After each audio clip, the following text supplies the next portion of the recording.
I'm Scott Al Miller. It is the 5th of February, 2023. This is my vlog of daily life in Leon, Nicaragua. It's Sunday. Let's get to the show.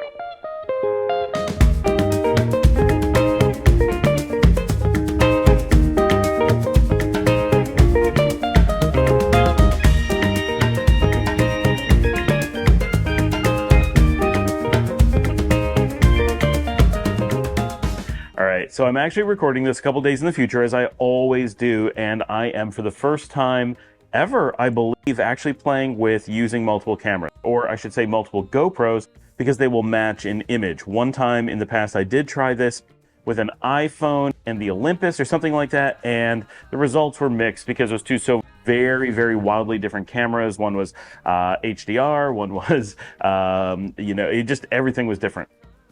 This time, I'm working with Final Cut Pro. I have much better audio matching, and the GoPros match overall. They're not the same sensor because this is the 9 over here and this is the 11 over here, but they have a very well matched sensor and color correction, and I'm using a white card today to give you guys some kind of actual matching. And we have the nice, I don't know if you can see them, but we have the sprinklers in the background going on and the dogs running around, and we're here in the yard.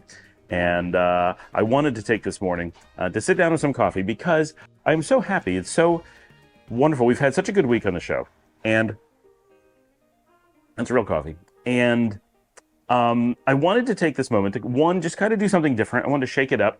I have a day where no one is here at the house except for Yao and I and the dogs, and the kids are asleep. And I wanted to set up and spend a little bit of time doing something interesting. Because I don't normally get to take over the space and do this in this way. And I don't normally have a day where I really get to focus so much on the show, right? And my so far, knock on wood, the day is not looking overly busy with work. I'm actually recording this I have to check on the 9th. And I wanted to take advantage of the fact that I was up early, had this space, and really just take some time to thank you guys for every morning, the number of you that invite me into your home to sit down and have coffee at 7 o'clock in the morning Eastern, 8 o'clock Central. I think that's right, 8 o'clock Eastern, 7 o'clock Central, 6 o'clock Mountain, and 5 o'clock Pacific, and people all over the world. I know we have regular viewers in London and Germany and all over Latin America, Chile, and of course here in Nicaragua as well. And this has been such an incredible journey. We're coming up on a little bit over a year that about a year and a half that we've really had a solid audience and a lot going on. And this has been a lot of fun for me and really meaningful to me. How many people are taking the time to watch the show, are taking the time to comment, and certainly how many are buying me a coffee. We've had so much sponsorship this week, and it's really been fantastic. And this is not something I expected. I've said this a lot. I never intended to have a vlog like this that would take off, and everyone has been so friendly and inviting, and it's such an honor to get to be that part of your morning. Or whenever you watch the show, but we really target it kind of being a wake up and have coffee on the vlog kind of show. And you can't hear it. The dog is drinking water out of the sprinkler, so I hear the sprinkler come and go. And it's just, I wanted to say thank you because this has been a fantastic week. And I'm announcing my new show, This is Nicaragua, which I've been working on. This is embarrassing. I've been working on this for a year and a half. And it started real quickly. So I have 3 things today. 1, I want to say thanks to everyone. We're trying this different camera format. 2, I'm going to do some footage of different things in the yard because I have some footage to throw in for you guys. So we're going to mix that in and have a little bit of that. I'm actually getting mist on the cameras. Luckily, these are GoPros, so it doesn't matter. But the water is actually blowing in over us, and I've got the dogs running around.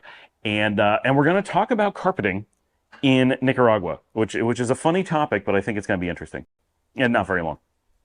And I wanted to say thanks, everyone. So that is our goal today. This is going to be a nightmare to upload. I have to let everyone know. This is going to be absolutely terrible because as it is, uploading from the GoPro 11 when I do an episode takes the entire day. I often have to let it run through the night to have any hope of actually uploading. With two GoPros doing footage at the same time, I'm going to have to really orchestrate this. I do have two completely separate internet connections.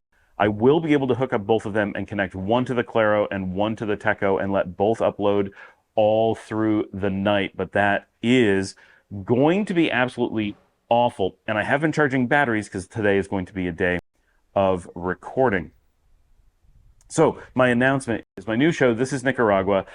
We recorded this in like late November, early December 2021. This is our first year in Nicaragua, and I wanted to do this. And we went out and we bought the URL, which there's no website yet, but we are working on that, and we're going to get email set up and all those things for This is Nicaragua. And the goal here is we really want to make an actual travel show about Nicaragua, and the show that I'm kind of theming off of just the tiniest bit is Rick Steves' The Best of Europe. I really enjoyed his format in about 2009, 2010, and probably earlier, 2005, 2006. Dominica and I discovered his show and really got into learning about travel by watching that. And when we really knew we were going to be going to Europe for a long time and we were going to make a huge trip, that was our 2012 trip. We knew a year ahead of time, and we took 2011, and so much of our 2011 was us sitting down and watching and rewatching every episode of Rick Steves' The Best of Europe, and sitting with our kids a little bit. Luciana was a baby, like literally, she was months old. Liesel was just 2, turning 3. So she watched just the tiniest bit, and we would watch these episodes, and then we would sit outside in our back patio in Texas, in Carrollton, Texas, and we would sit and we would take maps and we would discuss and talk about the things that were priorities to us and what we wanted to see and what we didn't want to see. And we made this really, really heavy 2-month travel plan in Europe. And then in 2012. So we spent an entire year planning, and everything changed every couple of weeks. We were like, wait, what if we did this completely different thing? And eventually we went to Europe and had this amazing grand tour and saw 9 countries and so many important cities and so many important sites, and just had such a wonderful, meaningful time on that trip. And so that show, the way that it empowered us to be travelers, it both inspired us to travel, and it gave us the education that we needed to know what to do when we traveled. And that, what he did for Europe, I want to do for Nicaragua, potentially for more than Nicaragua in the future. But for right now, we want to provide that for Nicaragua. So a combination of kind of that general travel show with kind of an exciting specific travel guide we want to really cover. Because in Europe, he skipped a lot. He just hit highlights for tourists because Europe is giant and you kind of have to. But here we have a potential to really provide a guide to the little things, the off the beaten path stuff, and show Nicaragua and give you, one, the information to do anything you might want to do in Nicaragua, and 2, take you to all the places that you're probably never going to go. There's a lot of, here in the Leon area, right? Sutiaba. No, almost none of you are ever going to come to Sutiaba, or you're going to drive through and say, hey, that was Sutiaba, I saw it on the show. And that's it. You're never going to get off and go look at the beautiful European Square, for example. And Nagarote. Nagarote is on the highway. It's easy to get to, but I've never heard of a tourist who went there. And I want to take you guys and show you the restaurants, the food, and all that, but in a This is Nagarote kind of way, so that people can go find that episode and say, I want to know about Nagarote. Here it is. And so that show, I started, and it just got derailed, partially because this vlog took off, and I was so busy making this, because I make this every day, as you know, that it gives me very little extra time, and my work life is very busy as well. And that combination has really kept me from being able to do This is Nicaragua, and I think we're at a point where we're able to do it. And when I started, I didn't have all the tools I have now. I certainly didn't have all the motion VFX tools. I didn't have the music services that I have now, like Artlist and Epidemic Sound, and just lots and lots of things. And finally, I got the editing done over today, tomorrow, and the next day, and I got it posted, and it is now available. So for those who have not seen it, and a lot of you had, we had over 100 views, considering we had 0 subscribers, literally 0, on the first day, and the site had it did have an icon, but it didn't have a background, it didn't have like anything.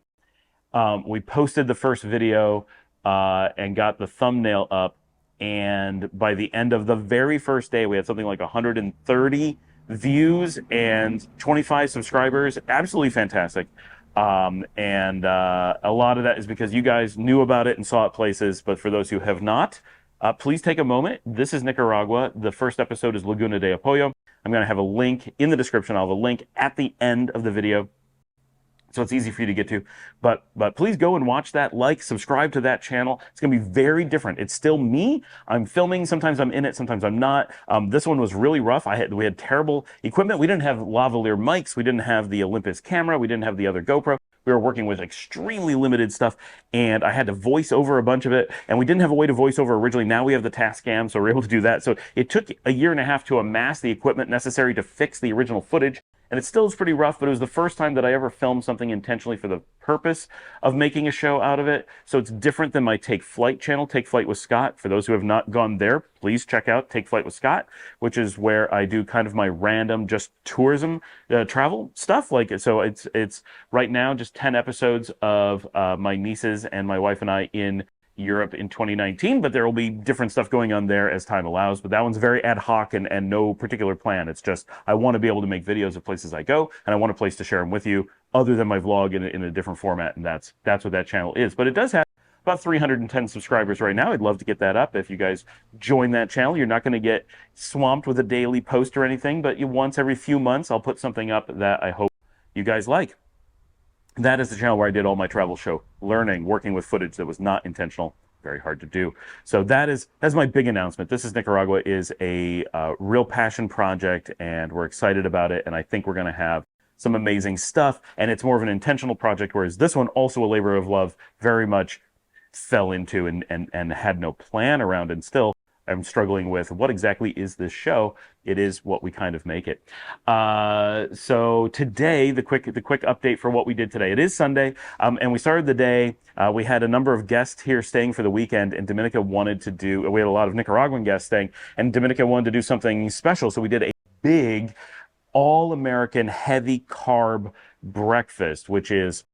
She did biscuits and gravy. We're vegetarian, so it's a white gravy. It's black pepper is the flavor, and she did scrambled eggs and waffles with maple flavored Mrs. Butterworth syrup. And we did all these things that some of the people had never had waffles. No one who was visiting had had biscuits and gravy. Like, it was this is tastes of America, especially the American South, that don't normally make it here into Nicaragua. And so that was a really fun, just a big morning of breakfast with lots of food and lots of, unhealthy, bready, sugary, carby foods, and being able to provide that for people who had never been able to experience those foods before. So we had a nice morning. That was very fun. Then once everyone went home, we had a day where I was able to get a little bit of work done, hung out and relaxed a little bit, but it's Sunday, so I tend to do a lot of vlogging work. And then this evening, Paul and I needed to go out to the hotel because we're having a staff pizza party. Tonight, it was supposed to be about 8 o'clock, so about 7:30, Paul and I drove out to the beach. Dominica was just tired and didn't feel like because she goes out and does a lot of the stuff out at the hotel, and she finds that very exhausting, and it's a lot to do, and I almost never get to do it. So this was a Sunday that we had an event going on. It was perfect, and so I went with Paul, and we had the staff pizza party. We introduced our new hotel manager. We have a hotel group manager who's been there for about 2 months, but we have a new hotel manager, specifically kind of an assistant manager that started today, and so she was introduced. We did that, and our group manager brought in pizzas from Sua. It's very hard to get pizzas late at night. Once you cross 7:30, you're going to struggle to find pizza in the Leon area, and if you want to have them on the beach, you have even fewer options, and if you want them to be cost effective, you really get pretty limited. So we got 10 pizzas from Sua, and threw a big party and hung out on the beach. And I ran into a friend from Guatemala, which was it was really funny. I have to tell this real quickly. We were in the car on the way there, and Paul and I were just talking, and I was telling him about this friend I have from Guatemala City.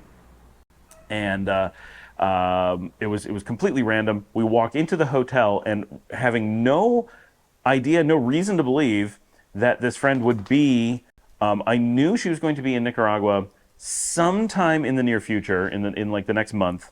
But only Managua, and just for a wedding, and just flying in and flying out. So that we were hours away from Managua and not on a day that I had any idea she would be in the country. We walk into the hotel, and moments later she runs up and says hello to me, and Paul's like, oh, was that her? And I'm like, one, the chances that we talk about someone we'd never talked about before and them showing up at the hotel was pretty crazy on its own, and that she wasn't supposed to be in the country or specifically in Leon at all, and that Paul guessed that that's who that was in this completely random circumstance. The whole thing was really weird, and a huge coincidence. Last night, I think I mentioned on the show, no, I probably forgot. We went out dancing pretty late last night. We ran into one of the employees, our volunteer at the hotel, was out dancing with us last night. And I ran into him today at the hotel, and I said hi, and he did not remember seeing me last night at all. That's how wild of a time we had. So it was a fun night. We didn't stay for too long. Pizza was probably about 9 o'clock, and we were out of there long before 10. Came back and chilled here at the house. As I'm watching these, one of the things I'm noting is that the battery on the GoPro 11 really does run down quite a bit faster than the battery on the GoPro 9. I'm also, because of the way the 9 is, and because I'm on a tripod, this is a tripod, this is on a table with a tripod. This one is in narrow focus, and this one is in the regular wide with horizon leveling, which I don't need. It's just the angle that I'm using. You will notice, though, like my hands, like the way that they do this and then the way that I do this are different because we're using different focal lengths between the two. But I'm liking how in many cases, I actually prefer the GoPro 9 to the 11. The 11 has such a different sensor that it's sometimes you're like, I might like that one better. But I also use it in different circumstances. I definitely like that the battery lasts longer. But this one I'm recording in 5.3K, so we can punch in. We have some flexibility. And this one is just recording in 4K, so I could punch in. But if I do so, I'm reducing below 4K. Which, I mean, is not a big deal. Most of you don't watch this in 4K for those. So we're having this little, thank you and have coffee with me morning. Let me take another step. And for those who have never done this, please watch, or this is meant to be watched, so please consider popping this on a big screen TV at 4K. I record every episode at 4K or higher. And work really hard to do all of my workflow in 4K. I basically never do punch-ins unless it's the 5.3 and I'm going into 4K. As I really want to keep, for whatever reason, I'm very crazy about this. I want to keep the quality at a 4K natural or downsampled from something higher. So I work really hard for no particular good reason, but every episode is recorded in high bitrate at extremely high resolution, and then edited into really high quality formats that are absolutely gigantic and then uploaded to YouTube. So if you're watching it in something in a lower quality, if you're watching it on a phone, I mean, obviously I really appreciate everyone who's watching wherever you're watching. But if you're watching it in 1080p, if you're watching it in 2K, you're watching it in, on a phone, you're getting just a small part of the experience. I really am putting in a lot of effort and time to make this look gorgeous on a really giant screen at full 4K resolution. Now, I do not have Topaz, which is software that will upscale this even farther. It would take it up to 8K and really smooth some things out. That often looks better, but it's rather expensive. It's like $300, I think. And I've played with it, and I don't really notice the difference, but I'm editing on 1K screens, on 1080p's, unless I'm on my Mac laptop, then that's 4K, but it's pretty small. And not this episode, but some episodes I actually do in 4K HDR, and those, if you have an HDR screen, like I really make an effort to try to make these look as fantastic as possible with the colors and the light and the cameras, and it's an effort. So I put in all this effort to record. Consider popping it on a large screen and enjoying the experience. All right, today's topic is carpeting in Nicaragua. So this came up because today, while I was at the hotel, I was having this discussion with a new manager about one of the things that I really miss here in Nicaragua is I miss having wall-to-wall carpeting, and I think this highlights how significant this is. She said, "What's wall-to-wall carpeting?" So I had to explain how Americans used to have hardwood floors, and then had hardwood floors with area rugs, and then started putting it from wall to wall and have carpet everywhere. And I did not explain, but this is a big part of my life. Growing up, I grew up in a house, my mother loved carpeting a lot, way more than you would expect. and she carpeted the dining room, she carpeted the kitchen, but she did so, and the bathrooms, and they were carpeted with patterns that were designed to look like linoleum. So if you had a photograph of the house, you would think, oh, that's very linoleum, it must be linoleum. But it was not. It was a very low pile carpet. And so I grew up with every bit of life being carpeted. My memory of the farmhouse that I grew up in was that it was completely carpeted, which is weird because my mother did not do that. It probably was not carpeted in the kitchen. That was probably linoleum that I just don't remember very well. And I'm pretty sure that the bathrooms were linoleum, but it was carpeted stairs, carpeted hallways, carpeted living room, dining room. I'm pretty sure. I have no memory of it not being carpeted. The bedrooms, all that. It was a lot of carpet. But then when I was quite young, 8 years old, we moved to our new house that we built. And because we built it, every inch was carpeted except for the landing. It was a split level.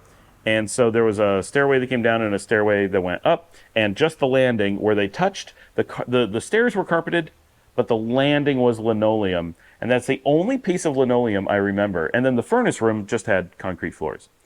And the basement was not carpeted initially, but it was later, and everything was carpeted.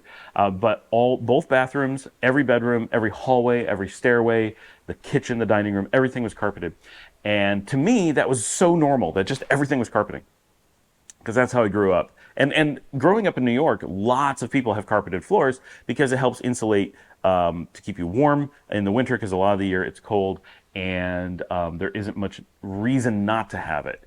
And so it becomes it's a big piece of comfort, and it's very normal.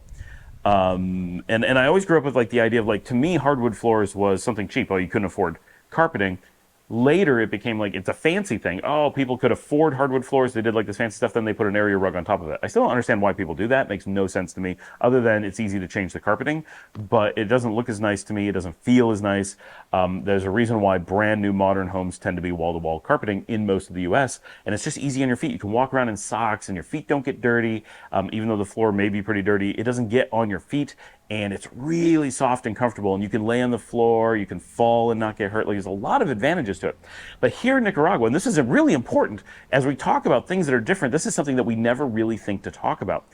Everything is tile, and I mean everything. Every surface is tile. We don't have carpeting. The concept doesn't exist. You can buy these little pieces of carpet, and we have them.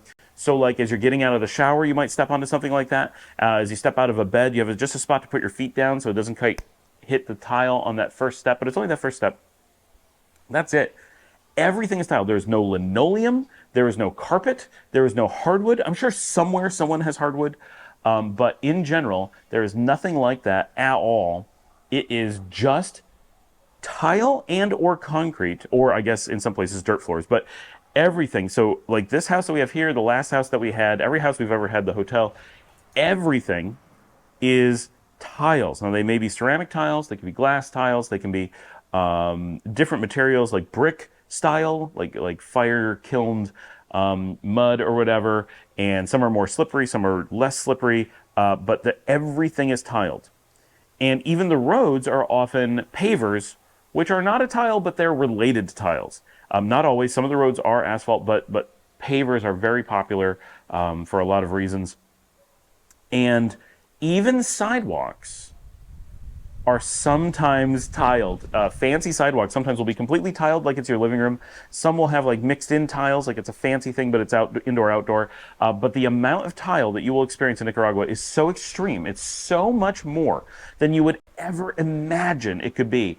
It's truly confusing in reality how much there is. And you don't think about it coming from somewhere else. Because it's just normal. And this is not a Nicaragua thing. It's basically all of Latin America, much of Europe. There's lots of places that do this. And there's a number of reasons that it's done. One is that it's hot. It's always warm. So you don't want carpeting to hold heat and insulate you. You want tile to breathe and give you cooling as much as possible. So the heat is one thing. And easy to clean and very cost effective to maintain while being fancy and nice is important. So real tiles, they take more labor than linoleum to put in, but they last for generations. And so you can be really rough with them. You don't have to worry about dropping things on them. You don't have to worry about scratching them. You don't have to worry about cleaning it. Like, you can really do what needs to be done on tile, and it's going to last. So it's an investment. Much like houses here are made of concrete and cinder blocks and stones, and they don't tend to go anywhere. Things are very thoughtful in a longevity kind of way, and so tiles match with that. In America, carpets that you constantly have to rip out and replace every 10 years or so is very much part of the American rip and replace mentality that we even have with our homes, which are made out of sticks and paper. They're just not built to last. I mean, they're not built to fall apart, but they're not built to be there for generation after generation after generation. It's just not how we think of it. We think, well, we're going to tear it down. We're going to change where things are. This is temporary. Yeah, 100 years, 200 years. But here houses are, well, yeah, we want a minimum of 500 years out of the house, of course. And you want the floors to last all that time. And so that's the kind of investment that is made.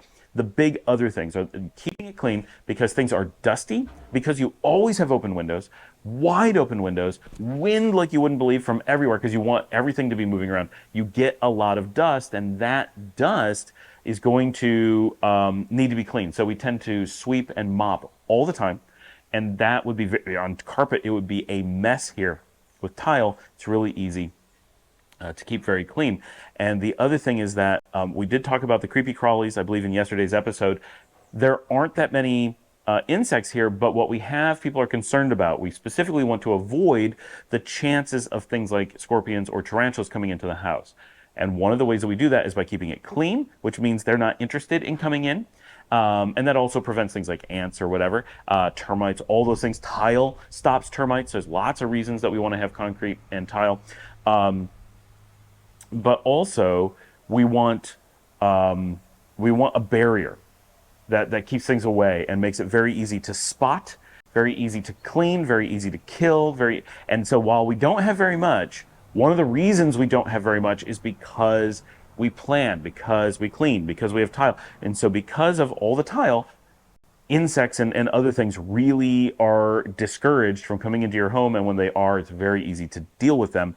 And so that combination really drives things here. If you were to have carpeting here in Nicaragua, you would have to build a house completely different than people normally build and really change how your life works. And the other big thing is, in the United States, we have a tendency to have this insular family life. When you're home, you're home. You come in the front door, you have a mudroom, you transition from outdoor to indoor, you take off your shoes in many cases, you change your clothes because it's hot or cold outside, and the inside's temperature controlled.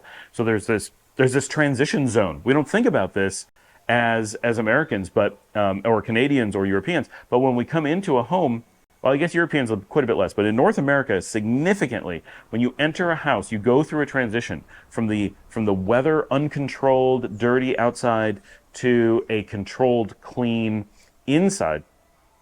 And it actually takes a bit of effort to go in and out, and whether it's mental or physical, it's something that every time, and it's one of the things that I really dislike living in the United States. For me, some people love it, is that I hate when it's like, oh, I'm just going to go to the store. Okay, I got to change my clothes, I got to put on shoes, I got to make this mental transition, I got to go out the front door, I got to lock the door, I have to do like all these steps. Then I have to go to a car, then I have to drive somewhere, do these things, go into that store, come back, get in the car, come. It's like this huge, all the effort is getting out of the house and back into the house and getting to the place you're going and getting back. And in other places, with weather, especially the open living like here in Nicaragua, you have this constant, like the indoors and outdoors are all one thing. And the neighborhood and the house kind of blend together. So I have all my doors are open, all my windows are open. If I'm inside or outside, it's not really clear. We have plugs on the outside of the house. We do things on the outside and say, well, we're kind of inside. As long as there's a roof over you, we think of ourselves as being inside. When I walk to the store, I just walk to the store. I might put on shoes. I don't actually have to. I probably have shoes on because we're on tiles. You don't need to be in socks or bare feet like you would on carpet, or as you probably should be on carpet. And so it's just like, oh, I'm just going to walk over to the store and walk back to the house. There's no barrier. There's no transition zone. And because of that, that makes the tile so much more sensible, because we lack that whole American transition to and from the house.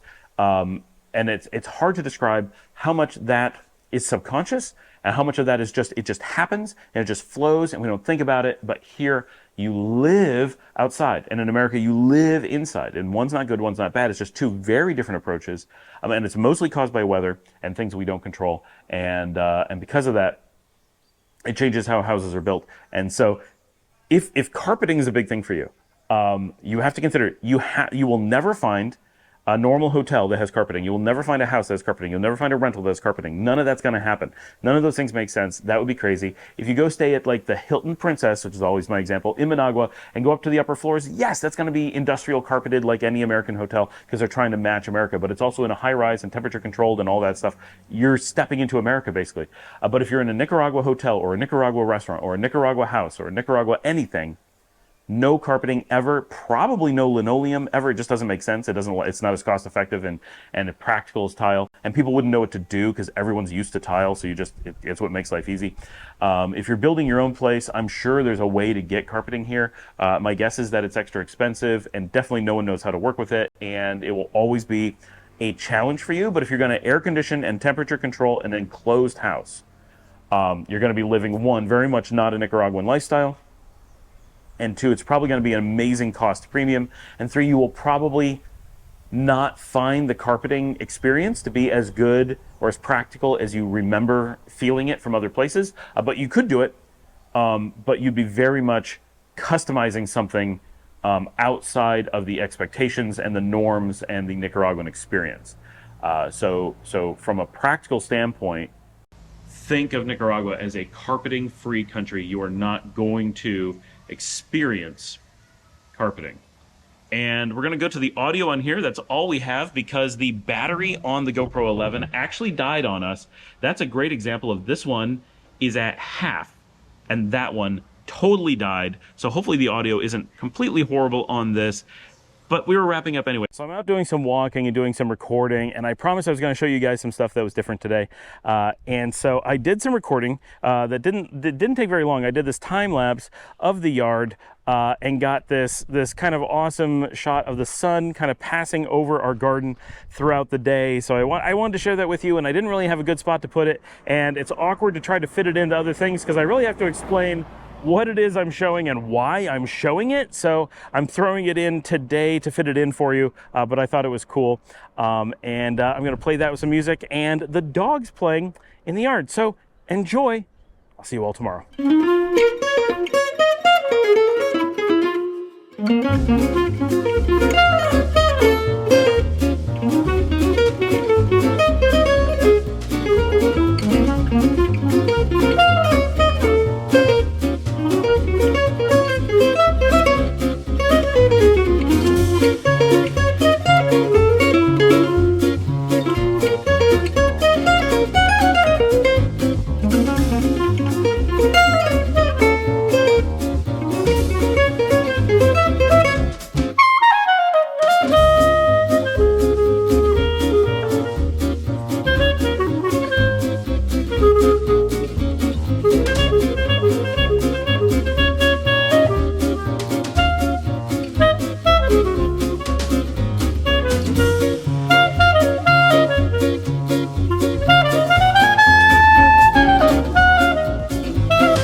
me. Please remember to like and subscribe.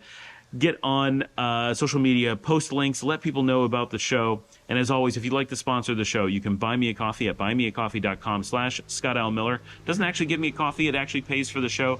You can make a donation there, and it really, really helps. And thank you so much to everyone who has. Thanks for joining me. I'll see all of you tomorrow.